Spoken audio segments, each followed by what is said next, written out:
Illidan returns with Legion, and from this expansion so far, we see cinematics of his past self from when he was born before the time of the War of the Ancients, to the time of the War of the Ancients, and finally, to the time of where we fought him at the Black Temple. But why exactly did we attack him in the Burning Crusade? What was the reason behind it? In this video, you'll find out why. During the events of Warcraft 3, Maiev tells Malfurion that Tyrande had been torn apart by the undead, when in reality, Tyrande had held the line against the undead, but in doing so, she was swept down a river after the bridge that she was standing on had collapsed. Maiev does this in order to focus Malfurion's full attention on hunting down and punishing Illidan instead of trying to save Tyrande. Later, it is revealed that Tyrande had survived, Illidan helped save her, and for his actions, the pair allows him to escape. But Maiev doesn't allow this. She follows him through Outland, captures him, but then ultimately was ambushed by Lady Vashj and Prince Kael'thas, which results in Illidan breaking free. This ambush enrages Maiev because not only does Illidan escape her grasp, but most of her watchers were killed in the process, leaving only 30 of them left to wander the alien planet of Outland. Now, as they struggle to recruit allies, find food and water while fending off creatures native to the land, Illidan begins building his army, and he started by defeating Magtheridon, imprisoning him, and using his blood to create Fel Orcs loyal to him. Not only this, but he also made the Black Temple his main headquarters, which angered Akama because he wanted the temple to be delivered into his hands so that it may be purified. Instead, however, Illidan kept possession of the temple and began bolstering his forces to defend against a possible Legion invasion and to train demon hunters to strike back at the Legion themselves. He did, however, say to Akama, without any intent of deception at all, that after he did what he needed to do, then the temple would be delivered back into the Broken's hands. Akama, hearing this and faking his allegiance to Illidan, nodded and thanked him.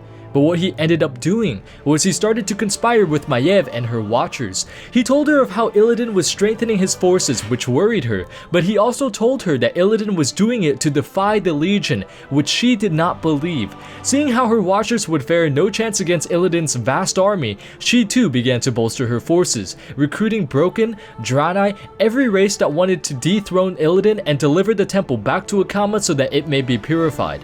Along the way, she traveled to Shattrath, where she spoke to Adel, the Naru, and it refused to aid her. As Akama told her before, the Naru repeated. It told Maiev that Illidan was bolstering his troops to defy the Legion, and at this point in time, there was no point in aiding her in her mission.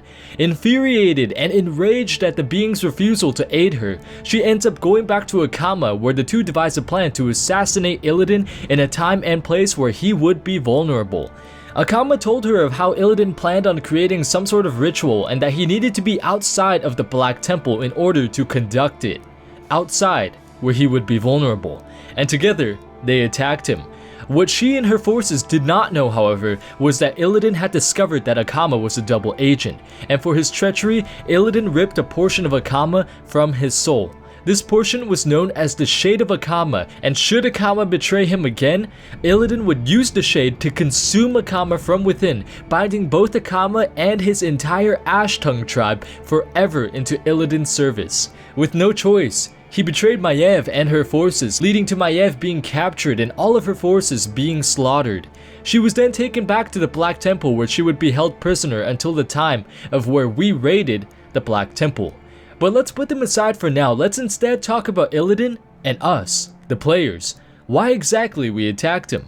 Illidan wanted nothing more than to destroy the Legion. This led him to the mindset that the means justified the ends. Although he didn't have beef with the natives of Outland such as the Broken, he was willing to sacrifice everything if it meant dismantling the Legion. In time, others thought the way he did. Blood Elves who admired him, who resented the Legion, and who would do anything to stop the Burning Legion from returning, traveled to him.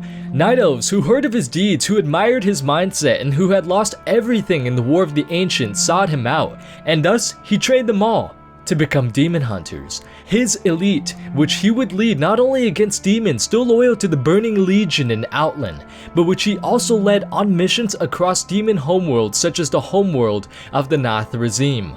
However, a huge flaw in Illidan's mindset was that he did not share his plans with others outside of his circle of trust. That means that when we, the players, came into Outland, everything was an enemy to us. The demons, fel orcs, naga, literally everything. These guys have been hostile in the past. We don't know what their intentions are now, so in our minds, they are pretty much still hostile.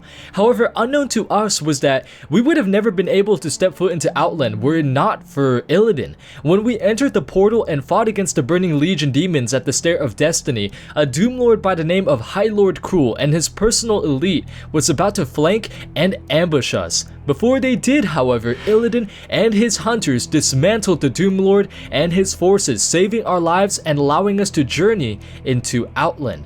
Illidan did this because at the end of the day, what he did for Azeroth, and he thought that we would fend off the demons still loyal to the Burning Legion long enough for him to put his plans into action. Plans such as invading Argus and killing Kil'jaeden, which would deal a massive blow to the Burning Legion. However, he miscalculated. Not only did we attack his enemies in Outland, but we also attacked him. We saw fel orcs and Magtheridon, a pit lord that for some unknown reason to us was not yet killed, and a citadel which was ran by orcs juiced out by demon steroids. So what did we do? We killed them, not knowing that these fel orcs were tools to ultimately be used against the Burning Legion. Following this, one of Illidan's lieutenants also fell. Vaj, who tasked her Naga with enslaving the broken to fuel their means, was killed by us. The Naga were hoarding water so that the races of the land would have no other choice but to ally with them in order to survive. Again, Illidan's thought process. The ends justify the means. If the cost meant having a few slaves work for him in order for the payoff to be the destruction of Argus, it would be well worth it. We, however, did not know what the hell was going on. We didn't know that Illidan really was leading attacks on Legion homeworld, so we killed the Naga in Zangarmarsh, freed the slaves, and ultimately set back Illidan's plans by a good amount of time. Now, as time goes on, Akama continues to feign his allegiance to Illidan for the good of himself and his people, while also conspiring with us. He explains to us that Illidan has control of his soul, the Shade of Akama, and so because of this, he cannot openly declare his allegiance to Nanaru, so he resorts to dispatching us to talk to Adal in his place and update the Naru on Akama's plans to siege the Black Temple. Upon reaching Adal, the Naru shows us a vision of Vindicators and Blood Elf Magi already at the Black Temple, which we pieced together as the distraction that we were waiting for in order to infiltrate the Black Temple and dethrone Illidan.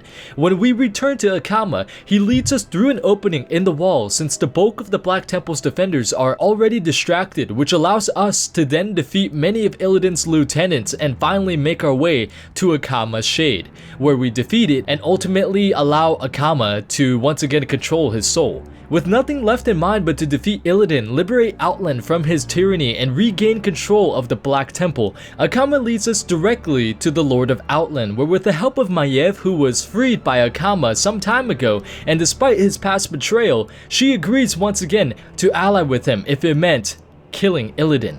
With her help, we managed to defeat Illidan, and that is pretty much the reason why we fought Illidan, guys. Akama and his people were enslaved, Akama's soul was ripped from him, demons and fel orcs were running rampant across Outland and we viewed them as enemies. The Naga held full control of the only source of water in Outland, and Illidan kept his true plans to attack the Legion, a secret from us, so we really had no idea what was going on in his head.